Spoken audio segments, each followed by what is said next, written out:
जीवन का दर्पण। एक दिन जब ऑफिस के सभी कर्मचारी ऑफिस पहुंचे तो उन्हें दरवाजे पर एक पर्ची चिपकी हुई मिली। उस पर लिखा था, कल उस इंसान की मौत हो गई जो कंपनी में आपकी प्रगति में बाधक था। उसे श्रद्धांजलि देने के लिए सेमिनार हॉल में एक सभा आयोजित की गई है।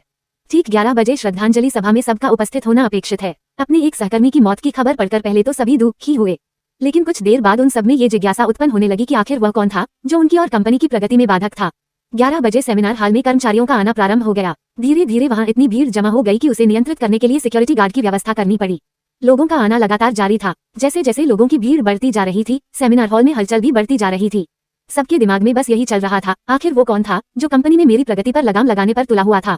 चलो, एक तरह से ये अच्छा ही हुआ कि वो मर गया। जैसे ही श्रद्धांजलि सभा प्रारंभ हुई, एक एक करके सभी उत्सुक और जिज्ञासु कर्मचारी कफन के पास जाने लगे।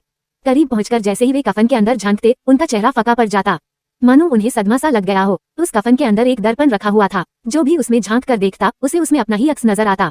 उस दर्पण पर एक पर्ची भी चिपकी हुई थी, जिस पर कुछ ऐसा लिखा था जो सबकी आत्मा को झकझोर रहा था। केवल एक ही इंसान आपकी प्रगति में बाधक है और वो आप खुद है। आप ही वो इंसान है जो अपने जीवन में क्रांति उत्पन्न कर सकते हैं। आप ही वो इंसान है जो अपनी खुशी, अपनी समझ और अपनी सफलता को प्रभावित कर सकते हैं।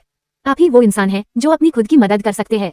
आपका जीवन नहीं बदलता जब आपका बॉस बदल जाता है। आपका जीवन नहीं बदलता जब आपके दोस्त बदल जाते हैं। आपका जीवन नहीं बदलता जब आपके पार्टनर या साथी बदल जाते हैं। आपका जीवन तब बदलता है जब आप खुद बदल जाते हैं।